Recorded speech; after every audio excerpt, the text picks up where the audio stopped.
একটা পর্যায়ে ইমরান ভাই প্রস্তুতি নেয় শারীরিক সম্পর্ক করার জন্য। ইমরান ভাই পরিটিকে জড়িয়ে ধরে, পরিটিও উত্তেজিত অবস্থায় ইমরান ভাইকে জড়িয়ে ধরে আছে। আজকে আমাদের এখানে একটা যুদ্ধ হবে, ভয়ঙ্কর যুদ্ধ হবে, আমি চাই না কোনো মানব জাতি আমাদের যুদ্ধে সামিল হোক। তখন পরিটি বলে, বাবা তুমি কি বলছো, আজকে আমাদের বাসুর রাত। আসসালামু আলাইকুম বন্ধুরা, আশা করি সবাই ভালো আছেন। বন্ধুরা, পরীর সাথে ফুলসজ্জার সেকেন্ড পার্ট নিয়ে আমি হাজির হয়েছি আপনাদের সবার প্রিয় আর্জেনেরি। বন্ধুরা, আপনারা যারা এখনও পরীর সাথে ফুলসজ্জার ফার্স্ট পার্ট দেখেন নাই, তারা ডেসক্রিপশন বক্সে লিঙ্ক দেওয়া আছে, আপনারা দেখে আসতে পারেন। এছাড়াও ভিডিওর শেষে ইন্ড স্ক্রিন আমরা দিয়ে দেবো, আপনারা সেখান থেকেও দেখতে পারেন। তো বন্ধুরা, ইমরান ভাইয়ের সাথে তারপরে কি ঘটনা ঘটেছিল সেই ঘটনাটাই আমরা এই পর্বে আপনাদের সামনে তুলে ধরবো। তো চলুন শুরু করা যাক।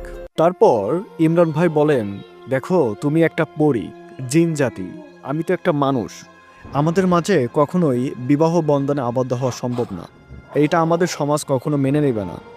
আর এটা কিভাবে সম্ভব হয়? তুমি আমাকে দয়া করে মাফ করে দাও, আমি এই কাজ করতে পারবো না। তখন পরীটি খুবই মন খারাপ করে, বলে কেন পারবা না? আমি তোমাকে ভালোবাসি, তুমি নিজেও জানো তুমি তোমার অজান্তে আমাকে ভালোবাসো, তাহলে আমাদের দুজনের মিলবন্ধনে আবদ্ধ হলে সমস্যা কোথায়? তখন ইমরান ভাই বলে, দয়া করে আমাকে মাফ করবা, আমি চাই তুমি আমার কাছ থেকে এখন চলে যাও, আর ভবিষ্যতে আমার কাছে আসবা না।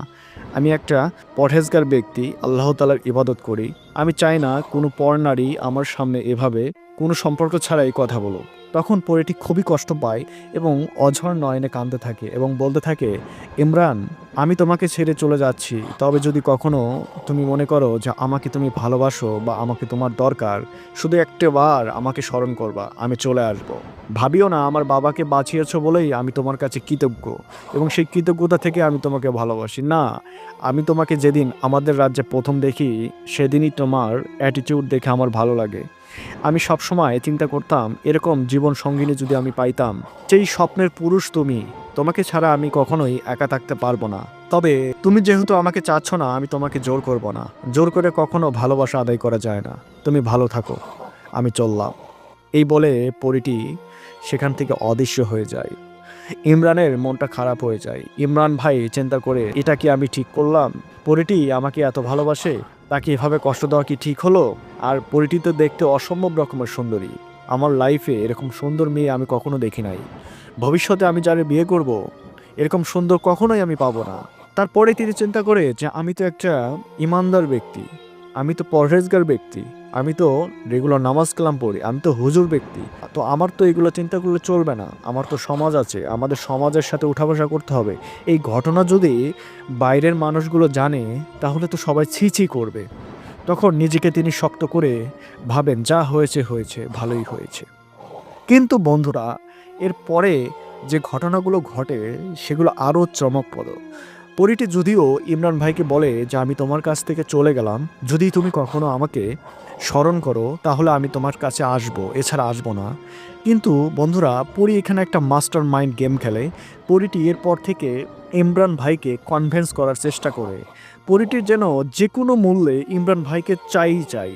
তাই তিনি চিন্তা করেন তার ভালোবাসাকে ফিরিয়ে পেতে যে কোনো মূল্যে ইমরান ভাইকে কনভিন্স করবেই। এরপর থেকেই শুরু হয় পরীটি ইমরান ভাইকে কিভাবে কনভিন্স করবে সেই প্রসেস। তো আমি সেগুলো আপনাদের সামনে উপস্থাপন করছি।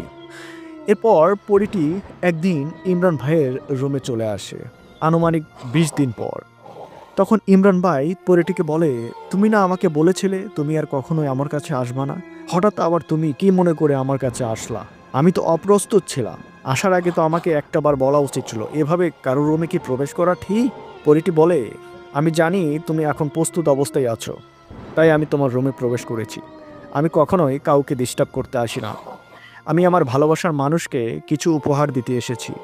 যদিও ভালোবাসার মানুষটি আমাকে পছন্দ করে না, এতে আমার কোনো আফসোস নাই, কিন্তু আমি তো ভালোবাসি, এটা তো সত্য। আর এই সত্যর ভিত্তি ধরেই আমি এসেছি আমার ভালোবাসার মানুষকে কিছু উপহার দিতে। রেখে গেলাম তোমার জন্য কিছু উপহার, যদি মনে করো এটা তোমার গ্রহণ করা দরকার, গ্রহণ করিও। আর যদি মনে করো এটা তোমার নেওয়ার দরকার নাই, ফেলে দিও, আমার কোনো আপত্তি নাই। এই বলে পরীটি আর বিন্দুমাত্র সময় ক্ষেপণ না করে অদৃশ্য হয়ে যায় সেই রুম থেকে। তখন ইমরান ভাইয়ের মনটাও খারাপ হয়ে যায়। তিনি চিন্তা করে, একটা মানুষকে একবার দুবার কোনো কাজে নিষেধ করলে তার ইগো দেখিয়ে সে আর পরবর্তীতে কোনো মানুষের কাছে যায় না। আর এই পরীটি আমাকে এত ভালোবাসে, তাকে এত অপমান করার সত্ত্বেও সে আমার জন্য উপহার নিয়ে এসেছে। তখন ইমরান ভাই চিন্তা করে আসলে এই উপহার কি আমার দেখা উচিত বা আমার নেওয়া উচিত। তখন তিনি চিন্তা করেন, দেখি না কি আছে ভিতরে, পরী তো আর এখানে নাই, খুলেই দেখি না কি আছে। তখন সেই প্যাকেটটি ইমরান ভাই নিয়ে আসে, বিছানার উপর বসে এবং প্যাকেটটি খুলে দেখে সেই প্যাকেটের মধ্যে ইমরান ভাইয়ের সবচেয়ে প্রিয় খাবার রসগোল্লা। তিনি দেখে অবাক হয়ে যান, কেননা ইমরান ভাই তার আগের দিনে চিন্তা করতেন, ইস কতদিন হলো রসগোল্লা খাই না। কিন্তু ও যে আমি বলেছিলাম ইমরান ভাইয়ের পরিবার আর্থিকভাবে সেরকম স্বাবলম্বী নয়, হয়তো দুবেলা দু একটু খেয়ে পড়ে চলতেছে, কিন্তু যখন ইচ্ছা নিজের মন মতো চাহিদা পূরণ করার মতো অ্যাবিলিটি তাদের পরিবারে নাই। কেননা তার বাবা নাই, তার শুধুমাত্র মা আছে, সাংসারিক খরচ আছে, এত কিছু মিটিয়ে তার নিজের শখ আহ্লাদ পূরণ করার মতো সামর্থ্য তো তার নাই। কিন্তু তারও তো ইচ্ছা করে নিজের মনের কথাগুলো শুনতে, কোনো কিছু খাইতে ইচ্ছা করলে সেটা খাওয়ার জন্য। তো তিনি প্যাকেটটা খোলার পর সত্যি অবাক হয়ে যায়। তিনি ভাবে, কি ব্যাপার, এটা আমি খাইতে চাই, এটা আমার খাইতে মন চাই, এটা পরি জানলো কিভাবে, আর সেটা আমার জন্য নিয়ে এসেছে। তখন সে খুবই খুশি হয়ে যায়, সে মিষ্টিটা খায়। শুধু খাই না, এত পরিমাণ রসগোল্লা নিয়ে এসেছিল সেই প্যাকেটের মধ্যে। পরের দিন তার আম্মার কাছে নিয়ে যায়, বলে আম্মা আমাকে একজন গিফট দিয়েছে, আমি খেয়েছি রাত্রে, বাকিগুলো তুমি খেয়ে নিও। তার আম্মাও মিষ্টিটা খায়, খাওয়ার পর বলে যে, কিরে ইমরান, এত সুস্বাদু মিষ্টি আমি তো আগে কখনো খাই নাই, কোন এলাকার মিষ্টি এটা শুনিস তো, মাঝে মাঝে কিনে আনা যাবে। তখন ইমরান ভাই বলে, এটা কোন এলাকা থেকে আনছে আমি তো বলতে পারবো না মা, তবে আমাকে একজন উপহার দিয়েছে, পরবর্তীতে আমি শুনে নেব তার কাছ থেকে, তুমি এগুলোই খাও, পরে না হয় আর একদিন এনে দিব। তারপর ইমরান তার মার সাথে কথাবার্তা বলে আবারও তার নিজের রুমে চলে আসে এবং ভাবতে শুরু করে, পরীটি আমাকে এত ভালোবাসে আর আমি পরীটির সাথে এত দুর্ব্যবহার করি, এটা কি আমার জন্য ঠিক হচ্ছে? বন্ধুরা, এরপর থেকেই ইমরান আস্তে আস্তে উইক হতে শুরু করে সেই পরীটির উপর। এভাবেই চলতে থাকে দিনকাল। কোনো একদিন ইমরান ভাই রাস্তা দিয়ে যাচ্ছিলেন এবং হঠাৎ করে তিনি একটা বিপদে পড়ে যান।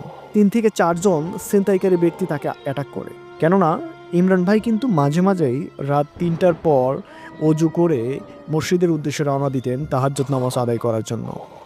এটা মাঝে মাঝে ঘটনা ঘটতো। তো একদিন তিনি যথারীতি অজু করে মসজিদের উদ্দেশ্যে রওনা দেন। রাস্তার মাঝখানে 2 থেকে 3 জন ব্যক্তি তাকে অ্যাটাক করে এবং বলে, তোর কাছে যা কিছু আছে দিয়ে দিয়ে। যদিও ইমরানের কাছে তেমন কিছু ছিল না। তখন ইমরান ভাই বলে, দেখো আমার কাছে কিছু নেই। তখন সেই সন্ত্রাসীগুলো বলে, তোর কাছে কিছু নেই, যা আছে তাই দে। কিন্তু পক্ষান্তরে দেখা যায় একটা সাদা ঘোড়া সামনে থেকে এত স্পিডে আসতেছে যেটা আসলে ভাষায় প্রকাশ করা যাবে না। এটা ইমরান ভাই লক্ষ্য করেন এবং সেই ঘোড়াটা খুবই দ্রুত স্পিডে আসতেছে।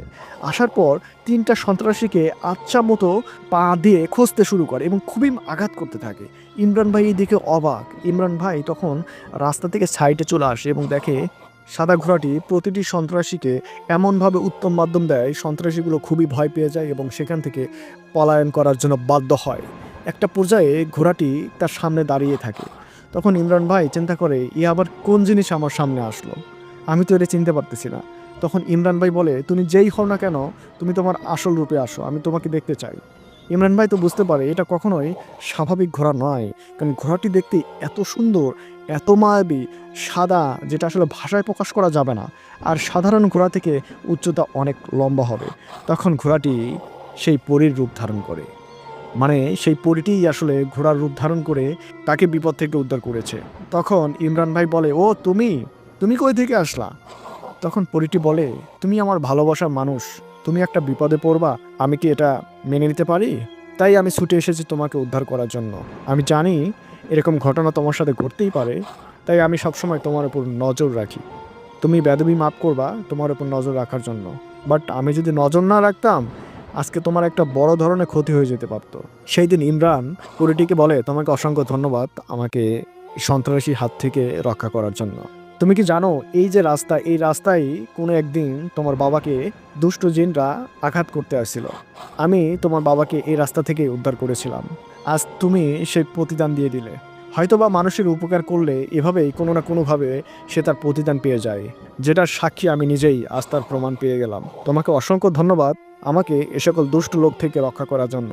তখন পরীটি বলে, সি কি বলো, এটা আমার কর্তব্য, আর আমি তো তোমাকে ভালোবাসি, এটা তো সামান্য ব্যাপার, আমি তো তোমার জন্য আমার জীবন দিতে প্রস্তুত, খালি তুমিই বোঝো না। তো থাকো, আমি যাই নাকি, তোমাকে আর ডিস্টার্ব না করি। তখন ইমরান ভাই বলে, আরে কই যাও, দাঁড়াও না, একটু কথা বলে। এভাবেই আসলে তাদের প্রেমের শুরুটা এখান থেকেই শুরু হয়। এরপর তারা সেইখানে দাঁড়িয়ে বেশ কিছুক্ষণ আলাপ আলোচনা করে। একটা পর্যায়ে ইমরান ভাই বলে, আমি বুঝতে পারছি তুমি আমাকে ছেড়ে কোথাও যাবা না। যা হয়েছে হয়েছে, আমি তোমাকে মেনে নিলাম, আমি তোমাকেও ভালোবাসি।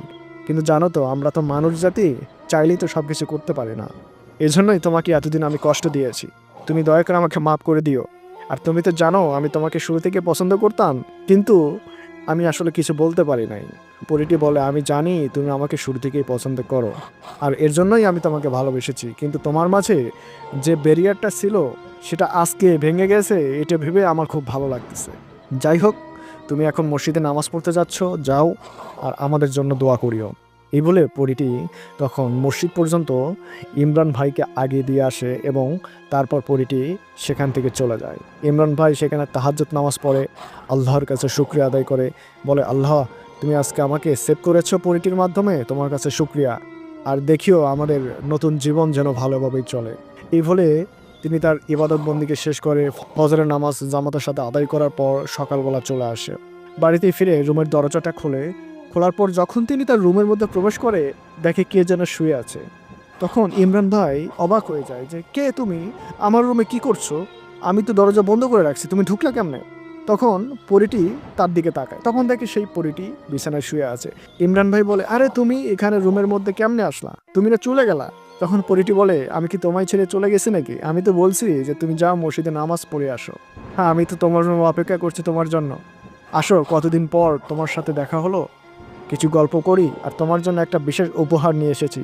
তখন ইমরান ভাই রুমের দরজাটা বন্ধ করে খাটের উপর বসে বসে পরিটির সাথে গল্প করতে শুরু করে, এবং পরিটি তখন তাকে একটা উপহার দেয়, একটা আংটি দেয়, যে আংটিটা আসলে স্বর্ণের একটা আংটি, দেখতে এত সুন্দর।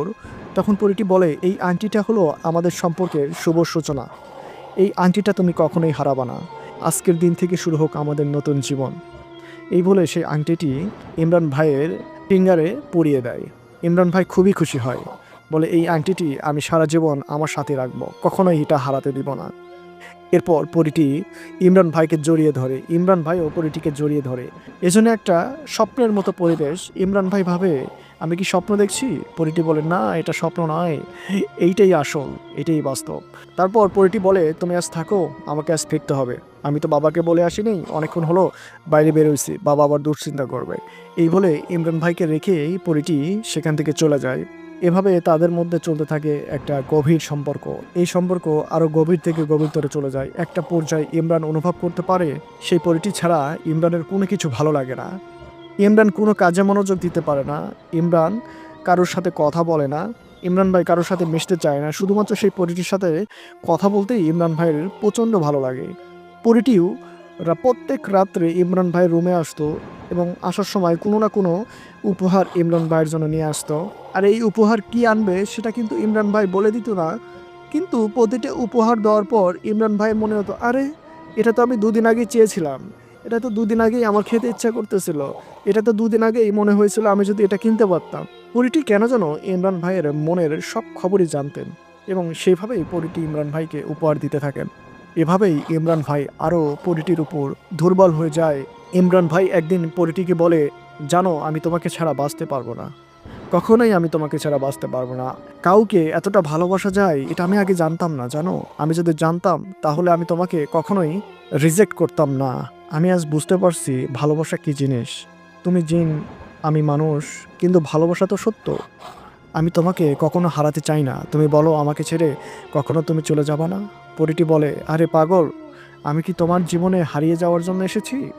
যদি হারিয়ে যাওয়ার জন্যই আসতাম, তুমি যখন আমাকে না বলেছিলে তারপরেই তো আমি হারিয়ে যেতাম। আমি তো তোমাকে আমার ভালোবাসাতে জয় করেছি, তুমি আমার পুরস্কার, আমি আমার পুরস্কারকে ভুলে যেতে পারি না। আমি তোমাকে আমার জীবনের মূল্যে ভালোবাসতে চাই। এভাবেই চলতে থাকে তাদের ভালোবাসা। কিন্তু বন্ধুরা, এখানে একটা কথা, পরিটি ইমরান ভাইকে এতটা ভালোবাসে যে পরিটি ইমরান ভাইকে বিভিন্ন সময় বলে, তুমি আমাকে টাচ করো না কেন, আমরা তো একে অপরের পরিপূরক, তুমি আমাকে ভালোবাসো, আমি তোমাকে ভালোবাসি, তাহলে আমাদের মাঝে তো ফিজিক্যাল রিলেশন হতেই পারে। কিন্তু ইমরান ভাই বলে, না না, আমি তোমাকে এখনও বিয়ে করি নাই, বিয়ে না করা অবস্থায় কি করে সম্ভব? তখন পরীটি বলে, আমি জানতাম তুমি এই কথাই বলবে, এজন্যই আমি তোমাকে আজকে একটা কথা বলার জন্য এসেছি। আমি তোমাকে ছাড়া থাকতে পারবো না, আমি চাই তোমাকে আমি আরও আপন করে পেতে। তখন ইমরান ভাই বলে, কি চাও? বলে, আমি তোমাকে বিয়ে করতে চাই। আর কতদিন আমরা এভাবে দেখা করব? তখন ইমরান ভাই বলে, ঠিক আছে, করা যাবে, সমস্যা নেই, তবে আর কিছুদিন যায়। তখন পরীটি বলে, আচ্ছা ঠিক আছে, তুমি যখন বলছো তাহলে আর কিছুদিন পরে আমরা বিয়ে করব। আমি তোমাকে আমার আরও কাছে পেতে চাই। এই বলে পরীটি ইমরান ভাইয়ের হাতে হাত রাখে। ইমরান ভাই সঙ্গে সঙ্গে হাতটা সরিয়ে নেয়। পরীটি তখন বলে, কি হলো, তুমি আমার হাতটা সরিয়ে নিলে কেন? ইমরান ভাই বলে, এখনও আমি তোমাকে বিয়ে করি নাই, তুমি আমাকে টাচ করবা না। যাই হোক, তাদের মাঝে একটা আনন্দ, একটা ফান এরকম হয়। এভাবেই চলতে থাকে তাদের দিনকাল। কোনো একদিন পরীটি তার রুমে কোনো রকম সিগন্যাল না দিয়েই হঠাৎ করে তার রুমের মধ্যে প্রবেশ করে। ইমরান ভাই আচমকাভাবে লাফিয়ে ওঠে এবং বলে, এ কে? তারপর দেখে সে পরীটির রুমের মধ্যে উপস্থিত। তখন ইমরান ভাই বলে, এভাবে কেউ রুমে ঢোকে? আসার আগে তো তুমি আমাকে সিগন্যাল দিয়ে ঢুকবা। তখন পরীটি বলে, সিগন্যাল দেওয়ার সময় নাই, আমি চাই তুমি আমার পাশে পাশে সবসময় থাকো, চলো আমার সাথে আমার রাজ্যে তোমাকে যেতে হবে। তখন ইমরান ভাই বলে, কি বলো, আমি তোমার সাথে তোমার রাজ্যে এখন যাব? আমার তো একটু কাজ আছে, আমি একটু বাইরে যেতে চাই। তখন পরীটি বলে, কোনো কাজ নাই, চলো আমার সাথে আমার রাজ্যে যেতে হবে, তোমাকে একটা কাজ করতে হবে। তখন ইমরান ভাই বলে, কি কাজ? বলে, চলো না, আমার সাথে গেলেই তো বুঝতে পারবা। তখন পরীটি বলে যে, তুমি আমাকে জড়িয়ে ধরো। ইমরান ভাই বলে, কেন, আমি তোমাকে জড়িয়ে ধরতে পারবো না, আমাদের মাঝে এগুলো করা ঠিক না। তখন পরীটি বলে, আরে বোকা, জড়িয়ে ধরে চোখটা বন্ধ করো, তা না হলে আমি তোমাকে কিভাবে আমাদের রাজ্যে নিয়ে যাব? তখন ইমরান ভাই বলে, ও আচ্ছা। এরপর ইমরান ভাই আস্তে আস্তে পরীটির দিকে আগায় এবং পরীটিকে জড়িয়ে ধরে, এবং জড়িয়ে ধরার পর তিনি আসলে যে শান্তি অনুভব করে, যেটা আসলে ভাষায় প্রকাশ করা যাবে না। তারপর একটা সময় পরীটি বলে, এবার চোখটা খোলো। ইমরান ভাই মনে করে আমি তো রুমের মধ্যে আছি, চোখটা কেন খুলতে বলে? তখন ইমরান ভাই বললে, যেহেতু বলছে তাহলে চোখটা খুলি। তিনি চোখটা খোলার পর দেখে তিনি তার রুমের মধ্যে নাই, তিনি এমন একটা জগতে পৌঁছে গিয়েছে, সেই জগৎ আসলে কল্পনার জগৎ, স্বপ্নের জগৎ। চারিদিকে শুধু স্বর্ণময়, এবং বাড়িঘরগুলো অত্যন্ত লম্বা, গাছগুলো অত্যন্ত লম্বা, এবং গাছের পাতাগুলো হলুদ, চারিপাশে যেন মৃদু হাওয়া বয়ে যাচ্ছে, অপূরূপ দৃশ্য। তার আর বুঝতে বাকি রইল না, এটাই হলো সেই পরীটের রাজ্য। তখন বলে, এত তাড়াতাড়ি আমরা চলে আসলাম? এর আগের বার যখন এসেছিলাম তখন তো আমাকে একটা ঘোড়ার গাড়িতে নিয়ে আসা হয়েছিল, আজকে তুমি আমাকে কিভাবে আনলা? তখন পরীটি বলে, এটা তোমার না জানলেও চলবে, আজকে চলো আমার বাবার সাথে তোমার আমার বিষয়টা ক্লিয়ার করব। আমার বাবাকে বলবো আমি তোমাকে বিয়ে করতে চাই, এবং আজকেই আমরা বিয়ে করব। তখন ইমরান ভাই বলে, কি বলো, আমি তোমার বাবার কাছে যাব, যে এই কথা বলবো, এটা তো আসলে কেমনে হয়? তোমার বাবা একটা জিন্দের সর্দার, রাজা বাদশাহ, আমি কিভাবে এই কথাটা বলতে পারি? পরীটি বলে, তোমার কিছু বলতে হবে না, যা বলার আমি বলবো, তুমি চলো আমার সাথে। তখন ইমরান ভাই বলে যে, ঠিক আছে, তুমি যা চাও তাই হবে। তারপর পরীটি ইমরান ভাইকে নিয়ে তাদের রাজপ্রাসাদে ঢোকার পর পরীটির বাবার রুমে প্রবেশ করে এবং ইমরান ভাইকে নিয়ে প্রবেশ করার পর সেই পরীটির বাবা খুবই অবাক হয়ে যায়। তখন বলে, আরে ইমরান, তুমি এসেছো, কিভাবে আসলা? সেই যে গেলা, তারপরে তো তোমার কোনো খোঁজ খবর নাই। তখন পরীটি বলে, বাবা, আমি ইমরানকে নিয়ে এসেছি তোমার কাছে, আমি তোমাকে একটা কথা বলবো, এই জন্য ইমরানকে সাথে করে নিয়ে এসেছি। তো বলে, কি বলিস বল। তখন পরীটি বলে, বাবা, আমি ইমরানকে খুবই ভালোবাসি, আমি ইমরানকে বিয়ে করতে চাই। এই কথা শোনার পর সেই জিনের বাদশার খুবই মনটা খারাপ করে এবং বলে যে, এটা কি বলিস তুই? তুই একটা জিন জাতি, তুই একটা পরী, ইমরান হলো একটা মানুষ, তোদের দুজনের মধ্যে এরকম সম্পর্ক কখনো হতে পারে? এত অবাস্তব কথা বললে হবে? এটা মানছি, ইমরান আমার জীবনটা রক্ষা করেছে, ইমরানের কাছে আমি চিরকৃতজ্ঞ, এর জন্য আমি ইমরানকে বলি, তুমি আমার কাছ থেকে কী চাও বলো, তোমার ধন সম্পদ অর্থ যা চাই আমি তোমাকে দিব। কিন্তু এটা কিভাবে সম্ভব? আর আমাদের সমাজ কি এটা মেনে নেবে? আমাদের সমাজ তো এটা মেনে নেবে না রে, তুই একটা মানুষকে বিয়ে করবি, এটা আমাদের সমাজ মেনে নেবে না। তখন পরীটি বলে, কেন মেনে নেবে না?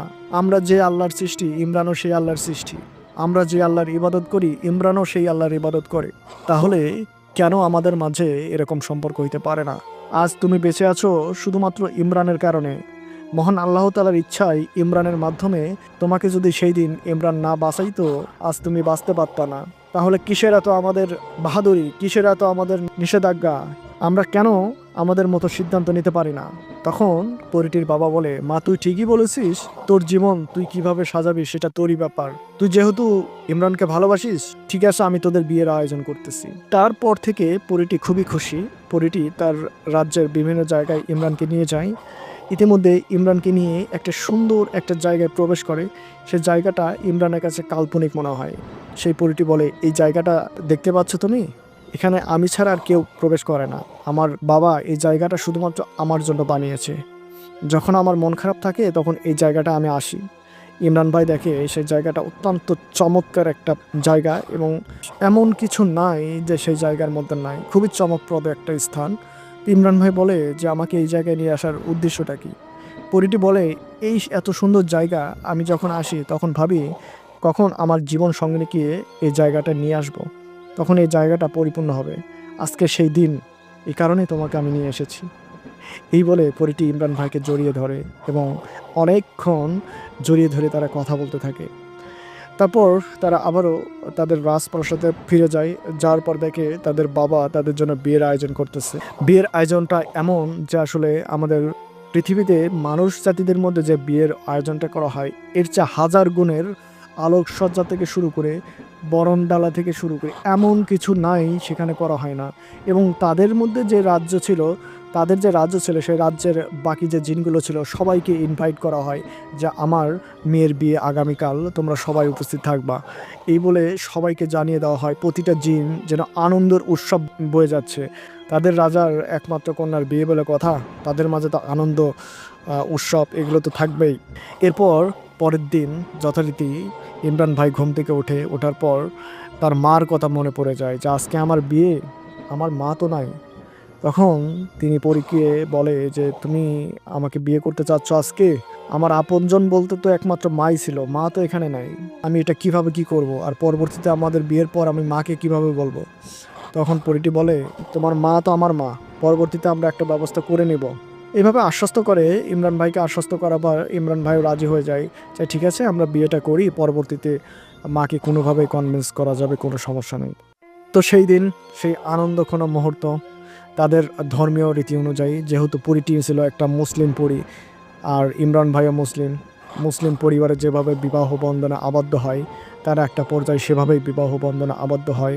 প্রচুর খাবার দাবারের আয়োজন করা হয়। সেই রাজ্যের যতগুলো জিন ছিল সবাই উপস্থিত ছিল। সবার মাঝে একটা আনন্দমুখর পরিবেশ।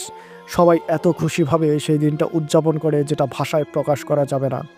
ইমরান ভাইও খুবই আনন্দিত হয়। তিনি ভাবে আমার মতো সামান্য একটা মানুষের জন্য আজ পুরো জিন যাতে আনন্দময়। এই ভেবে নিজেকে খুব বেশি ভাগ্যবান মনে করে। একটা পর্যায়ে পরীটিকে বলে যে তুমি আমার মতো এত নগণ্য ব্যক্তিকে কেন ভালোবাসলা আর কেনই বা বিয়ে করলা, তুমি কি বলতে পারো? পরীটি বলে, তুমি নগণ্য নও, তোমার ভিতর যা আছে, যা আমি দেখেছি এটা আমি কারোর মধ্যেই দেখতে পাই নাই। জিন সমাজে তো বটেই, আমি মানব সমাজেও এরকম ব্যক্তি কখনোই দেখি নাই। তোমার মতো সৎ পরহেজগার ব্যক্তি আর কয়জন আছে বলো? এটাই তোমার সবচেয়ে মূল হাতিয়ার যেটা আমাকে কনভিন্স করেছে। আর আমি চাই তোমার এই সততা সারা জীবন অটুট থাকুক আর সারা জীবন তুমি আমার পাশে থাকো। এই বলে ইমরান ভাইকে জড়িয়ে ধরে। তো যাই হোক, যে ঘটনাটার নাম আমরা দিয়েছিলাম পরীর সাথে ফুলসজ্জা, সেই আনন্দঘন মুহূর্তটাই বন্ধুরা আমাদের সামনে হাজির হয়েছে। আমি সেটাই এখন আপনাদের সামনে উপস্থাপন করতে চলেছি। এরপর এমনভাবে বাসুরঘর সাজানো হয় যেটা আসলে আমার ভাষার বাইরে। ইমরান ভাই যেভাবে লেগেছে, বাসুরঘরটা এত আলোকসজ্জাময়। নর্মালি সেই রুমটা এত বড়, যেটা আমাদের একটা বাড়ির মতো এত বড় একটা রুমে সেখানে বাসুরঘর সাজানো হয়। সেখানে একটা পালঙ্ক রাখা হয়, মানে খাট রাখা হয়। সেই খাটের উপর বিভিন্ন রকমের সুগন্ধ ফুলের পাপড়ি বিছানো, চারিদিকে লাইটিং এবং যে রুমের মধ্যে বাসুরঘরটা সাজানো হয় সেই রুমের পাশেই বিভিন্ন রকমের ফুলের বাগান। এত মনোরম পরিবেশ ইমরান ভাই কখনোই আগে দেখে নাই, যেটা আসলে কল্পনারও বাইরে। সেই একটা রুমে ইমরান ভাইয়ের জন্য বাসরঘর সাজানো হয়। তারপর তাদের দুজনকে সেই বাসরঘরে রেখে দিয়ে বাকি জিনগুলো চলে যায়। তারা সেই বাসরঘরের মধ্যে প্রবেশ করে, দরজাটা বন্ধ করে। তারপর ইমরান ভাই আস্তে আস্তে সেই পরীটিকে নিয়ে সেই খাটের উপর বসে। পরীটি বলে, তোমাকে আমি ভালোবাসা থেকে শুরু করে আজকের এই দিনটা আমার জীবনে আসবে বলেই আমার নিজের মধ্যে শক্তি সঞ্চয় করে তোমাকে আমি কনভিন্স করেছি, তোমাকে আমি ভালোবেসেছি। আজ সেই দিন, আজ শুধুমাত্র তুমি আমাকে ভালোবাসবা আর আমি তোমাকে ভালোবাসবো। আমাদের মধ্যে আর কোনো কিন্তু থাকবে না। তুমি বলতে পারবা না তুমি পরহেজগার, আমাকে টাচ করবা না। আজ সেই দিন নেই। ইমরান ভাই বলে, না, আজকে তো আমি কখনোই বলতে পারবো না আর আমি বলতে চাইও না। আজকে শুধু আমি তোমাকে ভালোবাসতে চাই, অফুরন্ত রকমের ভালোবাসতে চাই, যে ভালোবাসা এর আগে পৃথিবী এবং তোমাদের রাজ্যে কেউ কখনো দেখায় নাই। একটা পর্যায়ে ইমরান ভাই প্রস্তুতি নেয় শারীরিক সম্পর্ক করার জন্য। ইমরান ভাই পরিটিকে জড়িয়ে ধরে, পরিটিও উত্তেজিত অবস্থায় ইমরান ভাইকে জড়িয়ে ধরে আছে। এই সময় একটা দুঃখের ঘটনা ঘটে যায়। বাইরে থেকে চিৎকার চেঁচামেচি শুরু হয়ে যায়, জিনদের ভাষায় কি যেন একটা চিৎকার চেঁচামেচি করতেছে। সেই সময় পরিটি ইমরান ভাইকে ছেড়ে দেয়, ছেড়ে দিয়ে ইমরান ভাইকে বলে যে কি হলো, সবাই বাইরে এত চেঁচামেচি করতেছে কেন। ইমরান ভাই এবং পরি দৌড়ে বাড়ি চলে আসে এবং সবাই দেখে জিনগুলো চারদিকে ছোটাছুটি করতেছে এবং জিন সদের যে সৈন্যগুলো আছে তারা যুদ্ধের জন্য তাদের হাতিয়ারগুলো রুম থেকে বের করতেছে। ইমরান ভাই প্রচণ্ড ভয় পেয়ে যায়। পরিটি তখন বলে যে কি হয়েছে, তখন কেউ একজন এসে বলে মহারানী সর্বনাশ হয়ে গেছে, পাশের রাজ্যের সেই দুষ্ট জিন তার সৈন্য সদস্য নিয়ে আমাদের রাজ্যে অ্যাটাক করেছে, দ্রুত আপনারা সেফ জোনে চলে যান। তখন পরিটি ইমরান ভাইকে ধরে একটা নিরাপদ স্থানে চলে যায় তার বাবার কাছে। তার বাবাকে বলে, বাবা শুনেছ এই ঘটনা, পাশের রাজ্যের দুষ্ট জিন নাকি আমাদেরকে অ্যাটাক করেছে। তখন ইমরান ভাই প্রচণ্ড ভয়ে কাঁপতে শুরু করে এবং সেই জিনের বাচ্চা বলে, এ মা তুই ঠিকই শুনেছিস, সেই দুষ্ট জিন, আমি জানি না সে কেন আজকে আমাদের রাজ্যে অ্যাটাক করলো, সে খুবই পরিকল্পিতভাবে আজকে আমাদের রাজ্যে অ্যাটাক করেছে। সে জানে আজকে এই আনন্দ মুহূর্তে আমরা সবাই অপ্রস্তুত অবস্থায় আছি, যার কারণে আমাদের অ্যাটাক করেছে। তুই চিন্তা করবি না, আর তুই এখন এক কাজ কর মা, আমি জানি এটা তোর জন্য খুবই কষ্টকর, তুই দ্রুত ইমরানের বাড়িতে দিয়ে আয়। আজকে আমাদের এখানে একটা যুদ্ধ হবে, ভয়ঙ্কর যুদ্ধ হবে, আমি চাই না কোনো মানব জাতি আমাদের যুদ্ধে সামিল হোক। তখন পরিটি বলে, বাবা তুমি কি বলছো, আজকে আমাদের বাসুর রাত। সেই জিনের বাদশা বলে, আমি জানি আজকে তোর বাসুর রাত, কিন্তু যেখানে যুদ্ধ অনুষ্ঠিত হবে সেখানে বাসুর রাত দিয়ে কী করবি তুই? তুই ইমরানকে সেফ জোনে রেখে আয়। আমি চাই তুই আমার এখানে না থাক, তুই ইমরানকে নিয়ে ইমরানের বাড়িতে যা, এখানে একটা যুদ্ধ সংঘটিত হবে, আমি জানি না কি হবে তারপরে। তখন পরিটি বলে, বাবা আমি তোমাকে ছাড়া কোথাও যাব না, আমি তোমার সাথে থাকতে চাই। তখন জিনের বাদশা বলে, ঠিক আছে তুই থাক, কিন্তু ইমরানকে ইমরানের বাড়িতে দিয়ে আয়। এরপর পরিটি ইমরানের হাতটা ধরে বলে, তুমি জলদি আমাকে জড়িয়ে ধরো এবং চোখটা বন্ধ করো। ইমরান ভাই তখন পরিটাকে এত শক্তভাবে জড়িয়ে ধরে বলে যে না, আমি তোমাকে ছাড়া কোথাও যাব না, আমি চোখ বন্ধ করতে পারবো না, আমি এখানে থাকতে চাই, দেখি তোমাদেরকে কে ক্ষতি করে। পরিটি বলে, আরে পাগল, তুমি পাগলামি করলে চলবে না, আমাদের তো বিয়ে হয়েছে, আমরা যদি নিরাপদ থাকতে পারি আমরা সারা জীবন একে অপরে একসাথে জড়িয়ে ধরেই থাকতে পারবো। আর তুমি জানো না আমার বাবা কত শক্তিশালী, আমাদের সৈন্য অনেক শক্তিশালী, এরকম যুদ্ধ আমাদের প্রায় হতো, প্রতিটি যুদ্ধেই আমরা জয়লাভ করতাম, তুমি কোনো টেনশন করবা না, চোখটা বন্ধ করো। একটা পর্যায়ে ইমরান ভাই বাধ্য হয়ে চোখটা বন্ধ করে। পরিটি কিছুক্ষণ পরেই আবার বলে যে চোখটা খোলো। তখন ইমরান ভাই চোখটা খোলে। ইমরান ভাই দেখে সে তার রুমে। তখন ইমরান ভাই কান্নায় ভেঙে পড়ে, বলে তুমি আমাকে ছেড়ে যেও না প্লিজ, তুমি আমার সাথে থাকো। তখন পরিটি বলে, আরে বোকা, আমি কি তোমাকে ছেড়ে যাচ্ছি নাকি, আমি তো তোমার সাথেই থাকবো, তুমি তো আমার। এই বলে পরিটি ইমরানের কপালে চুমু দেয়, কান্না শুরু করে দেয়, বলে দোয়া করিও আমি যেন ভালোই ভালোই তোমার কাছে ফিরে আসতে পারি। তারা একে অপরকে জড়িয়ে ধরে, অনেকক্ষণ জড়িয়ে থাকে। ইমরান ভাই যেন পরিটিকে ছাড়তেই চাচ্ছে না। পরিটি বলে, ঠিক আছে তুমি এখন আমাকে ছাড়ো, আমাকে যেতে হবে। ওদিকের অবস্থা খুব একটা ভালো না। ইমরান ভাই জড়িয়ে ধরা ছেড়ে দেয়। তখন পরিটি ইমরান ভাইকে সালাম করে, পা ধরে সালাম করে, কপালে চুমু দেয়। ইমরান ভাইকে ছেড়ে পরিটি সেখান থেকে অদৃশ্য হয়ে যায়।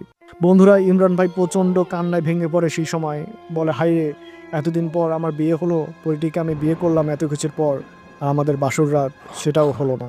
সেই দিন সারা রাত ইমরান ভাই পরিটির জন্য অপেক্ষা করে, কখন সেই পরিটি আসবে, এসে বলবে যে আমাদের কোনো সমস্যা হয় নাই। কিন্তু সেই রাত কেটে যায়, পরিটি আর আসে না। ইমরান ভাই প্রচণ্ড রকমের চিন্তিত হয়ে যায়। তারপরের দিন ইমরান ভাই সেই রুমের মধ্যে অবস্থান করে, চিন্তা করে কখন পরিটি আসবে। সেদিনও পরিটি আসে না। এভাবে একটা দিন, দুটা দিন, তিনটা দিন এভাবে কাটতে থাকে 6 মাস। প্রতিটা দিন ইমরান ভাইয়ের জন্য যেন একটা জাহান্নাম এরকম সময় পার হতে থাকে। ইমরান ভাই সেই পরিটির সন্ধান আর পায় না। তখন ইমরান ভাই চিন্তা করে, হায় রে কী হলো, আমার লাইফে কেন এমন হলো, সেই পরিটি আমার জীবনে আসলো আবার হারিয়ে গেল, কি হয়েছে তার সাথে আমি একটিবার জানতে চাই। ইমরান ভাই প্রচণ্ড নামাজ পড়ে, দোয়া করে এবং সেই পরীকে হাজির করার জন্য তার যে ইবাদত বন্দিগি আছে সেগুলো করতে থাকে, কিন্তু কিছুতেই কিছু হয় না। এভাবে কাটে যায় আরও 1 মাস। বন্ধুরা, দীর্ঘ 7 মাস পর একদিন হঠাৎ করে একটা জিন তার বাড়িতে আসে। আসার পর তার দরজা নক করে। তখন ইমরান ভাই বলে, কে? তখন ওপাশ থেকে বলে যে হুজুর, আমি অমুক এলাকার জিন, আপনার সাথে দেখা করার জন্য আসি। তখন ইমরান ভাইয়ের শরীরের মধ্যে যেন একটা শীতলতা বয়ে যায়। এই জিনটা পরিচিত তার একটা জিন, যে জিনটা ওই যে জিন সর্দারের খাদেম ছিল। তারপর সেই রুমের মধ্যে প্রবেশ করে সেই খাদেম জিনটা তার রুমের মধ্যে এসে বলে যে হুজুর, আমি আজকে আপনাকে কিছু কথা বলবো। আমার উচিত ছিল অনেক আগেই কথাগুলো বলার, কিন্তু সেরকম পরিবেশ হয়ে ওঠে নাই। তখন ইমরান ভাই বলে, দ্রুত বলেন আমার পরিটার কি খবর, আর জিন বাদশারই কী অবস্থা, আমি তো কোনো কিছু কানেক্ট করতে পারতেছি না, তারা তো আমার কাছে আর আসতেছে না। তখন জিন সর্দারের সেই খাদেমটা বলে, হুজুর, বড় সর্বনাশ হয়ে গেছে। আপনাকে যেদিন ওইখান থেকে আপনার বাড়িতে নিয়ে আসার পর আমাদের সাথে একটা ভয়ঙ্কর ঘটনা ঘটে যায়। এরপর সেই দুষ্ট জিনটা আমাদেরকে অ্যাটাক করে।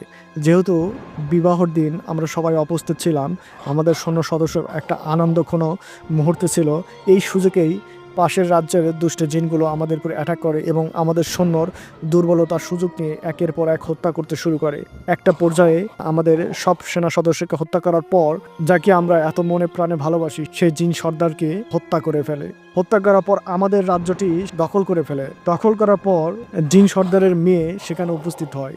উপস্থিত হওয়ার পর দেখে তার বাবাকে হত্যা করে ফেলেছে এবং পাশেই তখন সেই দুষ্ট জিনের সদস্যগুলো ছিল। সেই জিনের সদস্যগুলো আমাদের রাজকন্যাকে অ্যাটাক করে এবং অ্যাটাক করার পর একটা পর্যায়ে সেই দুষ্ট জিনের কাছে নিয়ে যায়। দুষ্ট জিনও আমাদের রাজকন্যাকে হত্যা করে ফেলে হুজুর। এরপর আমাদের সর্বশান্ত করে ফেলে। আমি কোনো মতো সেখান থেকে জীবন নিয়ে পালিয়ে যাই। আমাদের একটা সেনা সদস্যও সেখানে বাঁচতে পারে না, পুরো রাজ্য দখল করে নেয়।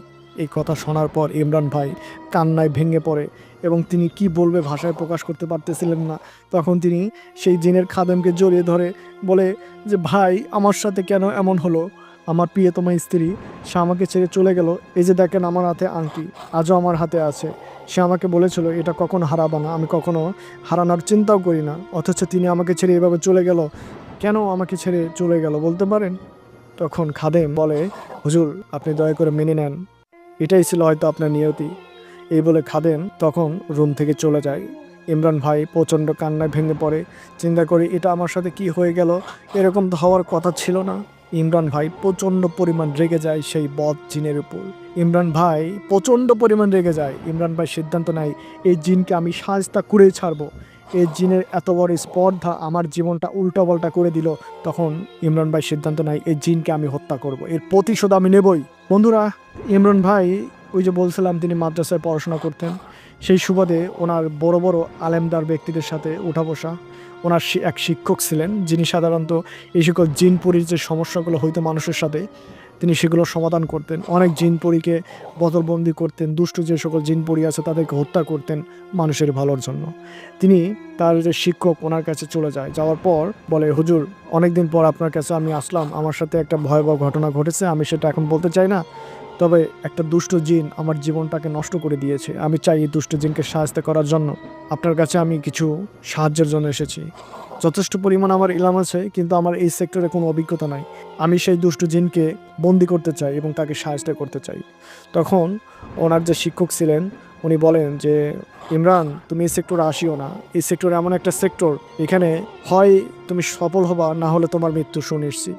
আর তুমি যে জিনের কথা বলছো, সেই জিনটা মনে হয় খুবই শক্তিশালী একটা জিন। এই জিনটাকে তুমি যদি তোমার ক্যাপচারে আনতে পারো তাহলে ঠিক আছে, আর যদি না পারো সেই জিনটা তোমাকে মেরে ফেলবে। যা হয়েছে হয়েছে, তোমার সাথে জানি না কি ঘটনা ঘটছে, সেটা ভুলে যাও। তখন ইমরান ভাই বলে, হুজুর, আমার জীবনের কোনো মায়া দয়া নেই, যেটা আমার সাথে ঘটছে সেটা আমি যদি বলতে পারতাম আপনি বুঝতেন। আপনি দয়া করে আমাকে কিছু সাহায্য করেন, আমি কিভাবে সেই জিনগুলোকে হাজির করতে পারি এবং আমি নিজেকে সেফটি রাখতে পারি, আমাকে শিখিয়ে দেন, আমি এর ব্যবস্থা করতে চাই। তো ইমরান ভাইয়ের জোরাজুরিতে একটা পর্যায়ে ওনার শিক্ষক ওনাকে সমস্ত রকমের প্রসেস বলে দেয় যে একটা জিনকে কিভাবে হাজির করতে হয়, সেই জিন থেকে কিভাবে নিজেকে প্রোটেক্ট করতে হয়, তারপর সেই জিনটাকে কিভাবে বোতলবন্দি করতে হয় এবং সবশেষে জিনকে কিভাবে হত্যা করা যায়, এরকম প্রসেসগুলো ইমরান ভাইকে পুঙ্খানুপুঙ্খানুভাবে প্র্যাকটিক্যালি বুঝিয়ে দেওয়া হয়। ইমরান ভাই ওনার শিক্ষকের কাছে কৃতজ্ঞতা প্রকাশ করার পর ওনার বাড়িতে চলে আসে। ইমরান ভাইয়ের অবস্থা খুবই খারাপ, কারোর সাথে কোনো কথা বলে না। এটা তো আসলে 6 মাস যাবতীয় চলতেছে। ওনার মাও খুবই চিন্তিত হয়ে যায়, বলে, ইমরান, তোর কি হয়েছে? ইমরান আর ওনার মার সাথে কখনোই এসব ঘটনা শেয়ার করে নাই। তো সেই দিন রাত্রে ইমরান ভাই প্রস্তুতি নেয় সেই দুষ্ট জিনকে হাজির করার জন্য। কিন্তু ওনাকে হাজির করার জন্য সেই যে দুষ্ট জিনের নাম, ওনার নামটা দরকার। খাদেমের নামটা উনি জানতেন, তো খাদেমকে আবার পরবর্তীতে হাজির করা হয়। হাজির করে বলা হয় যে আমি আপনাকে ডেকেছি, কারণ হলো ওই দুষ্ট জিনের নাম তো আমার জানা নাই, এই দুষ্ট জিনের নামটা কি। তখন সেই জিনটির খাদেম বলে ওই জিনটির নাম হচ্ছে খান্নাত ওসিয়াত, খুবই দুষ্ট একটা জিন, সে আমাদের রাজ্যের এখন রাজা, তুমি তার সাথে শত্রুতা আর পাকিও না, সে তোমাকে মেরে ফেলবে। তখন ইমরান ভাই বলে আমাকে নিয়ে আপনার কোনো চিন্তা করতে হবে না, আমারটা আমি নিজে দেখব, আপনি এখন আসতে পারেন। তখন জিনের খাদেমটি সেই রুম থেকে চলে যায়। এরপরে ইমরান ভাই ওই জিনটির নামটা জানার পর শুরু করে দেয় তাকে হাজির করার প্রসেস। দীর্ঘক্ষণ দোয়া কালাম পড়ার পর একটা পর্যায়ে ওনার বাড়ি যেটা ছিল, বাড়িটা কেঁপে ওঠে, চারদিকে এত কম্পন শুরু হয়, ভূমিকম্পের মতো শুরু হয়। তিনি বুঝতে পারে এখনই সেই দুষ্ট জিনটি হাজির হবে। কিছুক্ষণ পরে তিনি দেখতে পায় তার দরজার নিচ দিয়ে একটা ধুয়ো প্রবেশ করছে তার রুমের মধ্যে, এবং সেই ধুয়ের পরিমাণটা আস্তে আস্তে বাড়তে থাকে, এবং একটা সময় সেই ধোঁয়াটা একটা মানুষের অবয়বে আকৃতির রূপ ধারণ করে, যার মাথায় একটা ছিল শিং, এবং দেখতে খুবই কুৎসিত বর্ণের, খুবই কালো। এই প্রথম দুষ্ট জিনের বাদশাকে দেখতে পান। এটা দেখার পর ইমরান ভাই প্রচণ্ড রেগে যায় এবং ভাবতে থাকে তুই আমার জীবনটা তছনছ করে দিয়েছিস, একটা ভালো জিনের বাদশাকে হত্যা করেছিস। কিন্তু বন্ধুরা, সেই যে জিনটি, এই জিনটি প্রবেশ করার পর খুবই রাগান্বিত কণ্ঠে বলতে থাকে, তুই আমাকে কেন এখানে নিয়ে এসেছিস, তোর এত বড় স্পর্ধা হয় কি করে? তুই সেই না যে আমার কাজে বাধা দিয়েছিলিস, তোকে তো আমি খুঁজতেছিলাম, আজ যেহেতু তুই আমাকে তোর রুমে নিয়ে এসেছিস, আজ তোকে আমি হত্যা করেই ছাড়বো। ইমরান ভাই আরও দোয়া কালাম পড়তে শুরু করে, নিজের সেফটির জন্য নিজের শরীরটা বন্ধ করে। এরপর ইমরান ভাই বলে তোকে ডেকেছি তোকে হত্যা করার জন্য। এই কথা যখন ইমরান ভাই জিনটাকে বলে, জিনটা রাগে ক্রোধে মুখ দিয়ে এবং চোখ দিয়ে মনে হচ্ছে আগুনের গোলা জ্বলতেছে। এরপর ইমরান ভাই সেই জিনটির সাথে কোনো কথা বলে না, তিনি তার প্রসেস, তার যে শিক্ষক তাকে শিখিয়ে দিয়েছিলেন সেভাবেই কার্যক্রম শুরু করে। এবং তার পাশেই একটা ছিল বোতল, কাচের বোতলের মুখোটা খোলে এবং খোলার পর দোয়া কালাম পর সেই কাচের বোতলে 3টা ফু দেয়, এবং ওই জিনটাকে লক্ষ্য করে আরও 3টা ফু দেয়। একটা পর দেখে সেই জিনের অবয়বটি আবারও ধোঁয়ার মতো আকৃতি ধারণ করে, এবং সেই ধোঁয়াটি একটা সময় সেই বোতলের মধ্যে প্রবেশ করে। তারপর ইমরান ভাই তার বোতলের স্থিতিটা লাগিয়ে দেয়, অর্থাৎ সেই দুষ্ট জিনটি সম্পূর্ণরূপে বোতলবন্দি হয়ে যায়। সেই রাত্রেই ইমরান ভাইয়ের এত পরিমাণ রাগ হয়, সেই রাত্রেই ইমরান ভাই আগুনে পুড়িয়ে সেই জিনটাকে হত্যা করে। এভাবেই সেই দুষ্ট জিনের পরিসমাপ্তি ঘটে। বন্ধুরা, ইমরান ভাইয়ের পরীর সাথে যে ফুলসজ্জাটা ঘটনা, এটা এখানে সমাপ্তি হয়ে যায়। ইমরান ভাই যেটা জানিয়েছে, পরবর্তীতে তার সাথে আর কোনো জিন জাতীয় ঘটনা ঘটে নাই, কোনো জিনও এর পরবর্তীতে তার কাছে আসে নাই। তিনিও একটা পর্যায়ের পর নিজেকে শক্তিশালী করে, নিজের মেন্টালিটাই স্ট্রং করে, একটা পর্যায়ে তিনি একটা বিবাহ করে। তারপরে এখন অবধি তিনি ভালোই আছেন।